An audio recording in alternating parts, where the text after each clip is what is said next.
Hello again. Today we're going to look at ICM, so intentional camera movement. And what we're going to do is, for starters, we're going to do it out in the field. I'm going to show you how you can get some intentional camera movement in camera. And then I'm going to show you some tricks that we can do in Photoshop to turn some of our images into an ICM style image. Okay, so hang around for the end. The first part is going to be in camera. The second part is going to be playing in Photoshop to create some ICM or some intentional camera movement in Photoshop. Now, the good thing with ICM, there's no right way and a wrong way. Okay, it's a very artistic style of photography, so there's no right way, there's no wrong way. I'm going to show you the way that I look at ICM. Okay, I have a couple of rules with my ICM, and I'll explain that as we start shooting. Okay, so when it comes to ICM, the first technique that I like to use is when I've got trees. Okay, so because our trees are running up and down, they're running vertically, what I will do is use my camera to create vertical movement. Okay, if we go along horizontally, things will become a bit messy. So the way I like to look at it, vertical, we go up and down. Anything that's straight, so when we'll go around to the beach later, we'll get a nice straight horizon. So when we've got objects running through our scene horizontally, that's when I will pan horizontally. Okay, because we've got these trees are running up and down, I'm going to move my camera up and down to create that ICM effect. Okay, and then eventually we'll find some flowers and we'll twist our camera to create a swirl in our image. Okay, so they're kind of the three rules I have with ICM. Vertical, horizontal, and the swirl. Okay, there's lots of other ways of doing it as well. Some people like to shake the camera to create movement. Practice, see what works for you. I do like my images to be fairly clean. Okay, I don't like the shaking of camera.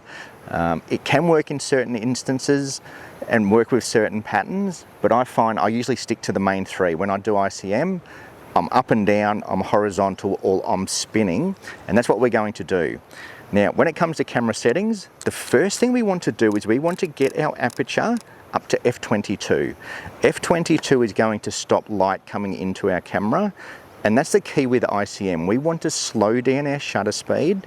We want to be somewhere between about 1/3 of a second up to around about 1/8 of a second. So somewhere around about there, f22, ISO 100. I've even dug out the old 50D, okay? Because when it comes to ICM, we don't need super sharp images. We don't need super high resolution images.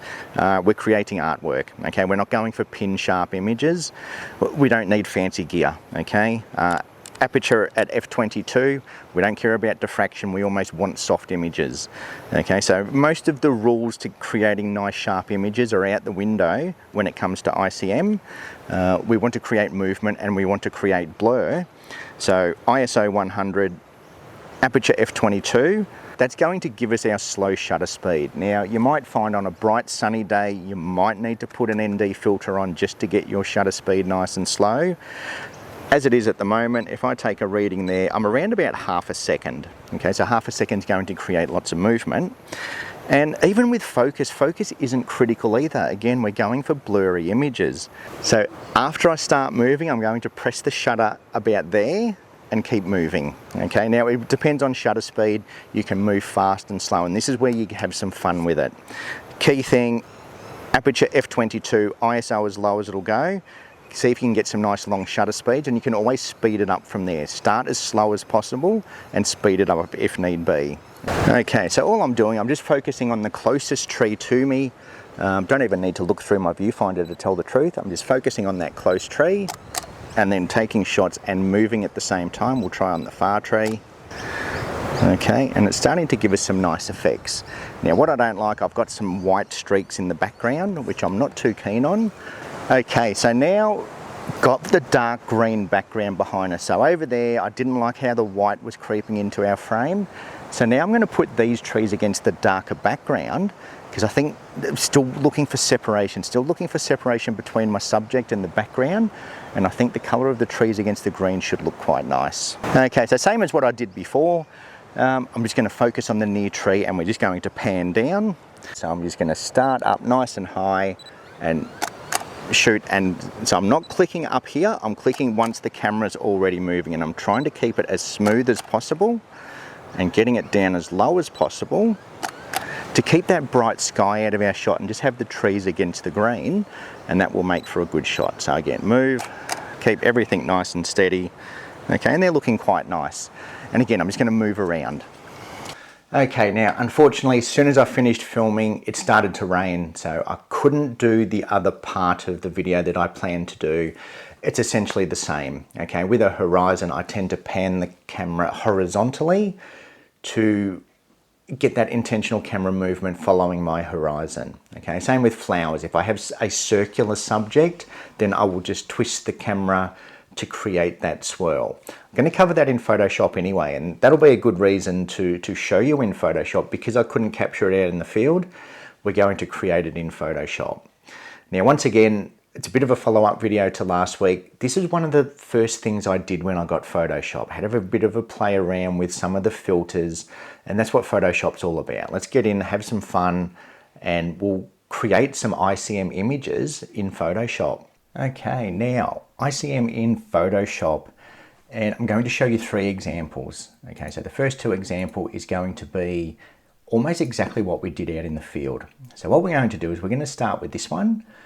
Going to keep this very simple. If we just come up to Filter, Blur, and we want Motion Blur.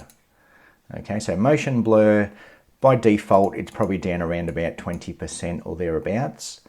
And your angle is probably at 0, okay?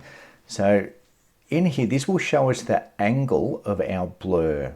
And what that does is create motion blur. So if we turn this up, the more we turn it up, the more it starts to create that motion blur. If we go all the way, it completely blurs the image.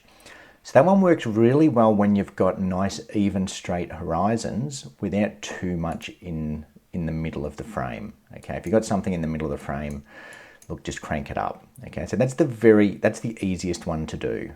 Okay, so you can have some fun with that. Next one we're going to look at is exactly the same. Filter, blur, motion blur, but this time if we change our angle to 90 degrees, then it will blur up and down. Okay, so again, a very cool effect that we can use just to create some movement. We can change it to 45 degrees if we want. Okay, so there's lots of different things we can do. Just by our radial blur, we can change the direction of our blur. Okay, so I think with this one does work well at 90 degrees, and turn it up as much as you like. Okay, so that's some very good tools there that we can use. Now on to the next one. This one, again, we're going to come up to Filter, Blur, but this time we're going to come down to Radial Blur. Now, radial blur gives you a few different options. The one we want is spin. Quality, I haven't noticed much difference in quality. You can choose best if you want to. I tend to just use good, and good is it's good. This is where we can change our amount. So for the purpose of this, I'm going to turn it up to about 50%. Okay, press OK. And now you get that radial blur. So very similar to using the in-camera technique, where we can create a bit of a radial blur. Now, the final part of this video, this is the exciting one. So they're the simple tools on how to use them. Now what I'm going to show you is how we can combine some intentional camera movement with a subject. Now, this is a photo taken by Kerry. Kerry's one of my clients, and she's just come leaps and bounds in the last couple of years. Loves her photography, wants to try a little bit of everything. So I told her I was going to go out windsurfing. If she wanted to come down and try some action shots, I gave her a quick rundown. I said, just use a fast shutter speed, and she's done a fantastic job. Okay, so this is actually me out sailing. Now, what this photo doesn't show is exactly how fast I was going. Here's some footage from a couple of days earlier. Okay, so as you can see, get up a fair bit of speed on these things. What we're going to do with this image, we're going to create a sense of speed by using some intentional camera movement. Now, I will cover another video on panning. There is another technique called panning, which is very similar, where we'll use a slow shutter speed, pan our shot so our background will blur, but our subject will stay still. Okay, but I'll cover that in another video. I'll do a sports and action video eventually. But what we're going to do is we're going to combine an intentional camera movement with our still subject. So first thing I like to do, Control and J will make a copy. Always like to make a copy because we are going to do things to this image. Okay, so now what I'm going to do, because we have a nice clean subject against an out of focus background, which is exactly what we want with an action type photo, we're going to come up to Select, Select Subject. Okay, now I go a bit more in depth into selecting subjects and softening the edges a bit, but for the purpose of this video, we're just going to select our subject. And then what we're going to do is we're going to hit our layer mask icon, and that's going to separate our subject from our background. So if I hide my background, we can see that now we just have our subject. So now what I'm going to do, again, I'm going to make another copy of that background layer. This part, you don't really need to. I just like to have the background there because we're going to do a few things to it. First thing I want to do is, if I, just as an example, I'm going to hide that top layer for now so we can't see that top layer. If we come up to our filter, go down to blur, and then go down to our motion blur, I'm going to change this to 0% so it's going horizontally, but I don't want to blur it too much. Now, that's how fast I felt like I was going, but in reality, you know, we want a little bit of blur, so we want to be at this much blur. Now, the problem with this, if we only blur it a little bit, it's also blurring our subject. So then if we put our cutout, which I'll get to soon, then the sail's blurred as well. So that's not what we want. Okay, so what we want to do, I'm just going to undo all of that. What we're going to do is actually, with that top layer hidden, we're going to hide that top layer because we're not going to use that yet. With our background layer selected, what I'm going to do is grab my lasso tool, get rid of the whole sail, and we'll come down into the water. We'll get rid of the board as well. Okay, so we're going to select the parts that we don't want in the image. And then what I'm going to do is right click, and I find content aware fill, it just works well. Okay, you'll get a little bit of a preview over here, and that's perfect. Okay, it's not perfect, but for what we're doing, that is perfect. So I'm just going to press OK. And now that's gotten rid of me from the shot. Okay, there's a few little artifacts. If you want to tidy them up, that's fine.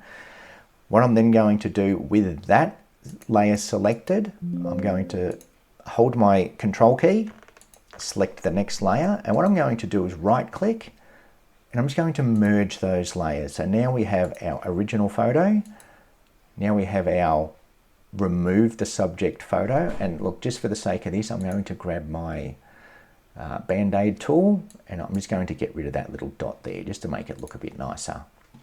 Okay, so now what we can do, now we can blur this background, and we're not going to get the sail blurring. So if I go up to filter, blur, motion blur, okay, and that's roughly where I want it. I want it to be able to create a little bit of movement, and as you can see, all those artifacts, they start to blur out into the background and start to look nice. So let's, you know, for the sake of YouTube, let's crank it up a bit and go to about there. Press OK. Now, if we reveal our subject we've selected, bang, just like that, we've now put our subject and we've created that motion blur. Okay, if we want to tidy it up a little bit, what I'll do, I'm just going to zoom in down the bottom a little bit. And if I get that layer mask, I'm going to grab a brush. I'm going to grab a white brush, and I'm going to turn my opacity down. Okay, so opacity down to around about 20%, flow at 100, smoothing at 0. And I'm just going to paint in just around my feet, just so we get a little bit of that spray coming out the back. And when I zoom out, now that's starting to look a bit better. Okay, if I want to, I can turn my brush back to black and just sort of get rid of the bits that I don't want. But I think just by having a little bit of the original image underneath, okay, gives it that nice sense of blur. Okay, and that's it. That is one of the first techniques I learned in Photoshop many years ago. Same with in-camera, okay? Give ICM a try. It is not to everyone's taste. I can tell you right now that some people just will not like it at all.